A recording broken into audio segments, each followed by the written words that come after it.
Yes, you're watching this right now. This is not random. You didn't click this video by accident. Out of millions of videos, this appeared in front of you. And that alone should make you pause. Because what you're about to hear is ancient, forgotten by many, and feared by forces you cannot see. There is something millions of people eat every week. They chew it. They swallow it. They move on with their lives, completely unaware that this one act has been described in sacred knowledge as something that breaks hidden harm, weakens witchcraft, and cuts off doors of poverty. And no, this is not folklore. This is not superstition. This is not internet motivation. This is something hinted at in the Qur'an, practiced by the righteous, and avoided by those who benefit from your weakness. Have you felt blocked lately? Like no matter how hard you try, something unseen keeps pushing you back? Sudden exhaustion, unexplained heaviness, financial strain that doesn't add up, peace that disappears for no clear reason. People today call it stress. They call it bad luck. They call it depression. But the Qur'an calls it something else. Do not skip this video. The final part may explain exactly what you've been feeling and why it hasn't gone away. Because once you understand what this food is, why it was honored, and how it was meant to be consumed, you'll realize this isn't just about eating. It's about protection. It's about alignment. It's about cutting off what feeds on your fear. If this message is already hitting something inside you, type "I'm protected" in the comments. Not for me, but as a declaration. And before we go any further, before the knowledge gets deeper, before the truth becomes uncomfortable, comment "I'm here for the truth" if you believe that unseen forces exist, and that not everything that harms you is visible. Stay with me, because once you see this clearly, you won't be able to unsee it. Before starting this video, don't forget to like this video, because it gives us a lot of strength to continue sharing beneficial content. And I invite you to subscribe to our channel and activate the notification bell to stay informed of our next publications on the Islamic faith. Share it with your loved ones and leave a comment to tell me what you think. Thank you, and good video. Real stories happening right now. Global. Right now. Not centuries ago. Not in old books. This is happening across the world. In homes, from small villages to major cities, families are quietly saying the same thing. Something changed, and we can't fully explain how. A family that lived for years under constant tension, arguments over nothing, restless sleep, children suddenly fearful at night, began returning to simple spiritual habits their grandparents once practiced. No rituals, no drama, just consistency. Within weeks, the atmosphere shifted. Calm returned. Conversations softened. Sleep came back. They didn't add anything new, they removed neglect. In another part of the world, a man trapped in financial stagnation did everything right. Degrees, hustle, endless work. Yet money slipped through his hands like sand. Then, during hardship, he returned to something ancient. Foods and practices rooted in faith, not trends. Slowly, doors opened. Not overnight wealth, but stability, relief, dignity. He said, it felt like a knot was untied. At the same time, we're witnessing something undeniable. Despite technology, despite comfort, despite wealth, anxiety is rising. People have more than ever, yet feel emptier than ever. Doctors call it burnout. Therapists call it trauma. Society calls it normal. But our ancestors called it something else. They understood that not all harm is physical, and not all solutions come from pills or productivity. Across the globe, there's a quiet return happening. People are rediscovering Sunnah foods, forgotten habits, simple acts done with intention. Not because it's trendy, but because desperation strips life down to truth. If you felt blocked lately, spiritually, emotionally, or financially, this part is for you. Because repeated patterns are not coincidence, and signs don't repeat unless they're ignored. Don't ignore this moment. Comment, "I felt this," if any of this sounds familiar, even a little. And tell me honestly, have you or someone you know experienced sudden, unexplained hardship or sudden relief that logic couldn't fully explain? Comment yes or no below, because what's happening now is not new. It's just been forgotten. Quranic foundation, food, protection, and barakah. Now listen carefully, because this is where skepticism falls apart. Islam has never separated the physical from the spiritual. The Qur'an does not treat food as just nutrition. It treats it as provision, mercy, and in some cases, healing. Allah does not randomly mention things in His book. When food is named, it is honored. When provision is described, it is intentional. And when healing is mentioned, it is complete. Allah tells us in the Qur'an that within what He provides are signs for people who reflect. That means sustenance is not only about survival, it's about alignment with divine order. Take the concept of barakah. Barakah is not multiplication you can calculate. It's not explained by numbers. It is increase without visible cause. Two people earn the same amount. One struggles endlessly, the other feels sufficiency. Same effort, same world, different outcome. Why?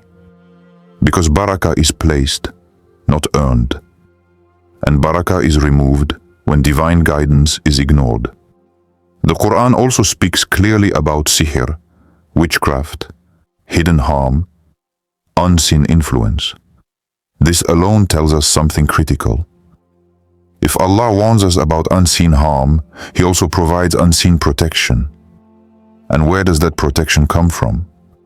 From remembrance, from obedience, from trust, from living in alignment with what He permitted and blessed.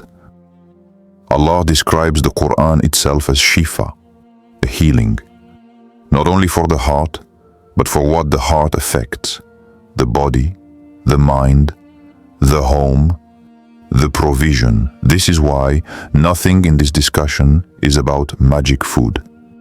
Food without intention is just consumption.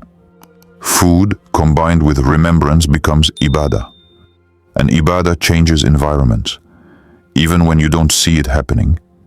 This is not superstition. This is Quranic wisdom. If you believe Allah left nothing unexplained, comment Qur'an is truth below. And tell me, which Quranic theme do you feel most connected to right now? Write healing, protection, or provision in the comments.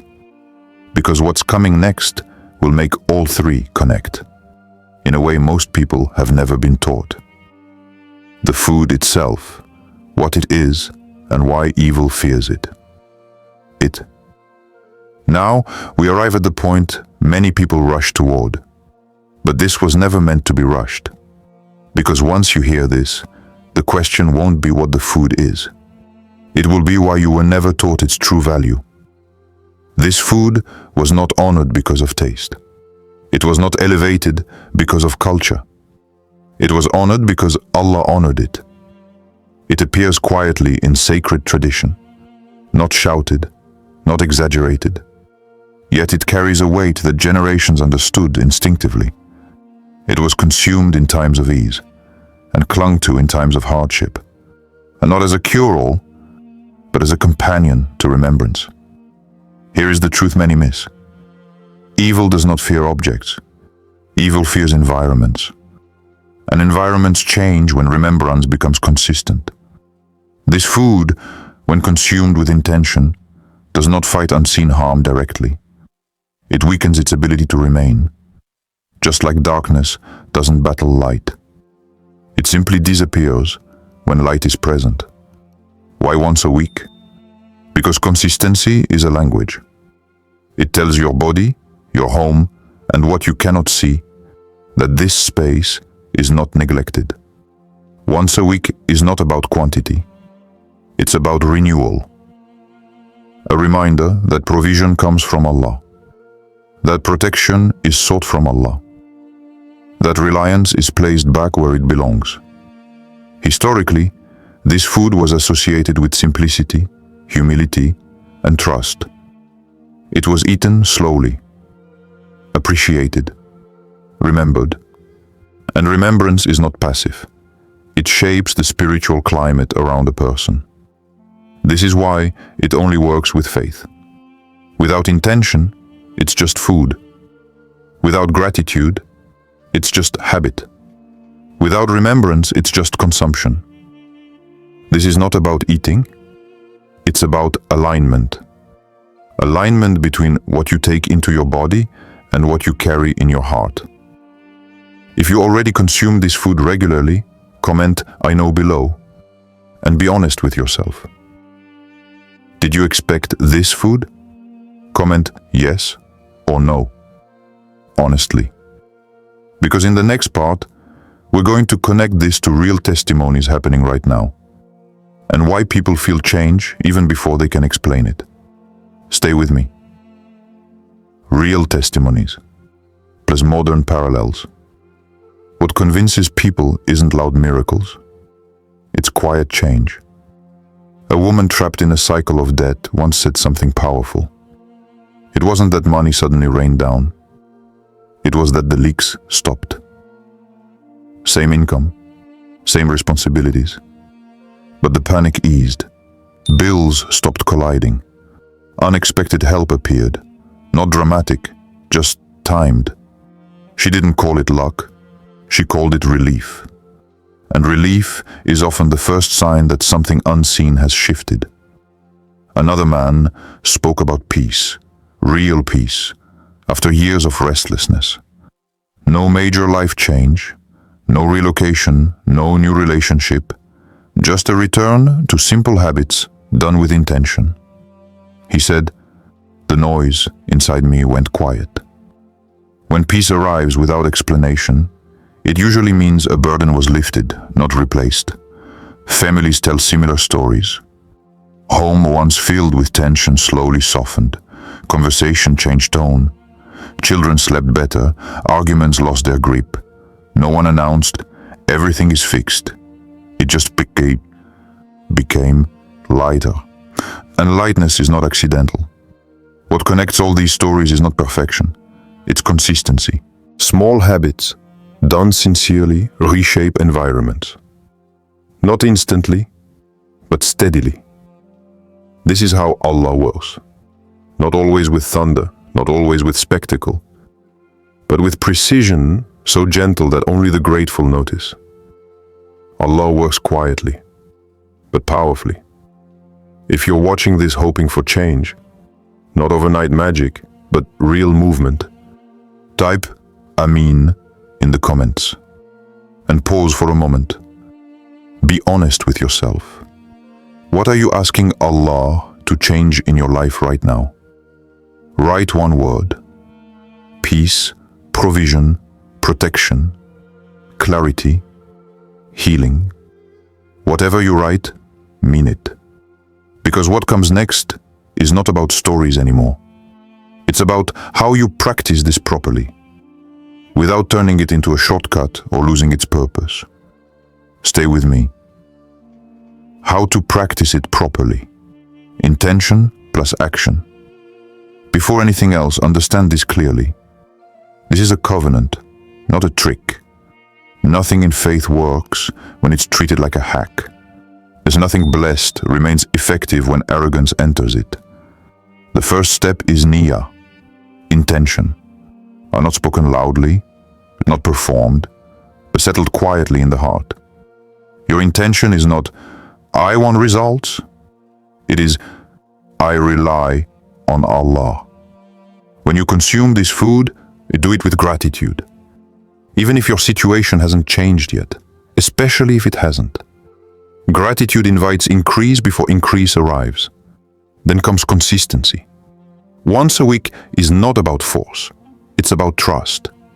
You are showing up without demanding immediate proof, and that alone is an act of faith. Make a dua, but not as a transaction. Speak honestly. Ask clearly. Then release the outcome. Dua is not to inform Allah. It is to align you and guard your heart against arrogance. The moment someone says, I know the secret now, the barakah begins to slip away. This was never about control. It was about surrender. Do not announce it. Do not boast about it. Do not turn it into a display. Let it remain between you and Allah. This practice does not replace prayer. It does not replace effort. It does not replace obedience. It supports them. If you understand that, and you're willing to approach this with sincerity, comment, I will try sincerely. And answer this honestly, not for me, but for yourself. Will you try this with faith for 1 month? Comment, I commit. Because the final part is a reminder most people ignore. And ignoring it is where many lose what they were given. Stay with me. Final warning, plus an emotional close. Now listen, because this is where many people fell. Not from disbelief, but from delay. Knowledge ignored becomes regret. Not because Allah is harsh, but because guidance is a gift. And gifts, unanswered, eventually pass. You were meant to hear this today, not last year, not after another collapse, not after more exhaustion. Today. Because protection does not begin when fear arrives. Protection begins with obedience. Small acts done with sincerity create walls you cannot see. But you will feel them when harm no longer reaches you the same way. Do not wait for desperation to make you serious. Do not wait for loss to make you grateful. And do not treat reminders like entertainment. This was never about a video. It was about alignment, about returning before things break further. If something inside you shifted, even slightly, like this video, not for the algorithm, but as a mark of acknowledgement. And if you know someone who has been struggling, spiritually, emotionally, or financially, share this with them. Not everyone hears the reminder directly.